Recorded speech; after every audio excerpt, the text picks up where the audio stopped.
क्या ईरानी राष्ट्रपति रईसी के हेलीकॉप्टर का क्रैश होना हादसा नहीं बल्कि खूनी साजिश है? क्या ईरान से अदावत के चलते इसे अमेरिका, इजराइल या फिर ब्रिटेन की खुफिया एजेंसी ने अंजाम दिया, या फिर सत्ता संघर्ष के चलते ईरान में हेलीकॉप्टर क्रैश का ब्लूप्रिंट तैयार हुआ? आशंकाएं तमाम हैं और इन आशंकाओं को बल यूं ही नहीं मिल रहा। दरअसल इसके पीछे कई तरह की थ्योरी और तस्वीरों की शक्ल में सबूत सामने आ रहे हैं, जो इस बात का संकेत दे रहे हैं कि रईसी के हेलीकॉप्टर का क्रैश होना एक खौफनाक साजिश का हिस्सा है। अब सवाल यह है कि क्रैश कांड का मास्टरमाइंड कौन है, किसने इसे अंजाम दिया? देखिए TV9 भारतवर्ष की इस पुख्ता इन्वेस्टिगेशन में।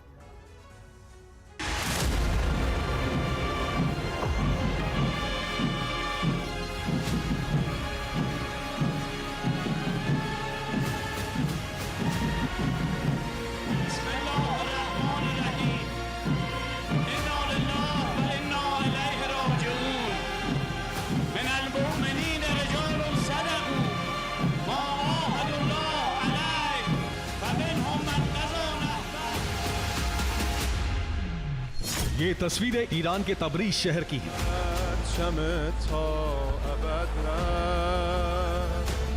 जहां ईरान के राष्ट्रपति इब्राहिम रईसी और उनके साथ मारे गए सभी 9 लोगों की अंतिम यात्रा निकाली गई।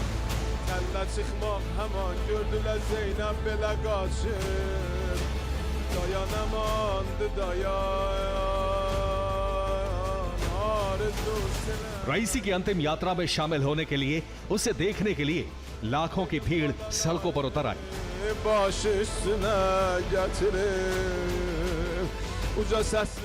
लोगों के हाथों में रईसी की तस्वीर और ईरान का झंडा था।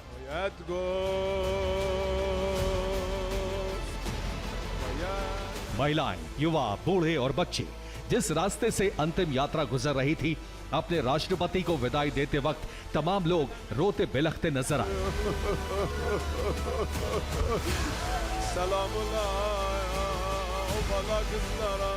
रईसी की मौत पर ईरान में 5 दिन का शोक जारी है। 23 मई को मशहद शहर में रईसी को दफनाया जाएगा।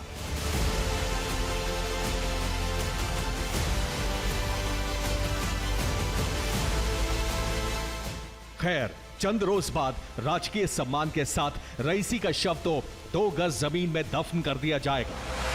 लेकिन ईरान सरकार के सामने हेलीकॉप्टर क्रैश से जुड़े दफन राज को बाहर निकालने की चुनौती होगी। शायद तभी ईरान में रईसी के हेलीकॉप्टर क्रैश की जांच युद्ध स्तर पर शुरू की गई है। न्यूज एजेंसी इरना के मुताबिक IRGC के chief of staff general Mohammad Bagheri ने बैठक की। इस मीटिंग में हाई रैंकिंग डेलीगेशन को जांच का जिम्मा सौंपा गया, जिसका नेतृत्व ईरान के ब्रिगेडियर अली अब्दुल्लाही कर रहे हैं। ब्रिगेडियर अली हेलीकॉप्टर क्रैश की लोकेशन पर भी पहुंच चुके हैं। दावा किया जा रहा है कि चंद दिनों के भीतर ईरान हेलीकॉप्टर क्रैश से जुड़ा खुलासा करेगा और इसके लिए क्रैश कांड से जुड़ी हर थ्योरी, हर साजिश को परत दर परत खंगाला जाएगा। सिर्फ ईरान ही नहीं बल्कि पूरी दुनिया भर के लिए सबसे बड़ी पहेली बन चुका है ईरान के राष्ट्रपति का हेलीकॉप्टर क्रैश। कई तरह के सवाल उठ रहे हैं। तमाम आशंका जताई जा रही है वो ये कि पुख्ता प्लानिंग के साथ रईसी की हत्या की गई, हेलीकॉप्टर क्रैश को साजिशन अंजाम दिया गया। तो वहीं कुछ रिपोर्ट्स में दावा किया जा रहा है कि हेलीकॉप्टर हादसे का शिकार हुआ है। हालांकि ईरान भी अब तक इसी बात का दावा कर रहा है। मगर सवाल यह है, अगर यह हादसा नहीं बल्कि खूनी साजिश है तो इसका कनेक्शन किससे है? ईरान से है, इजराइल से है, या फिर विदेशी एजेंट इसके पीछे हैं? दरअसल हेलीकॉप्टर क्रैश के बाद कई ऐसे सुराग मिले हैं, कई ऐसी थ्योरी सामने आई हैं जो खौफनाक साजिश की तरफ इशारा कर रही हैं। आखिर क्या, ये भी जान लीजिए।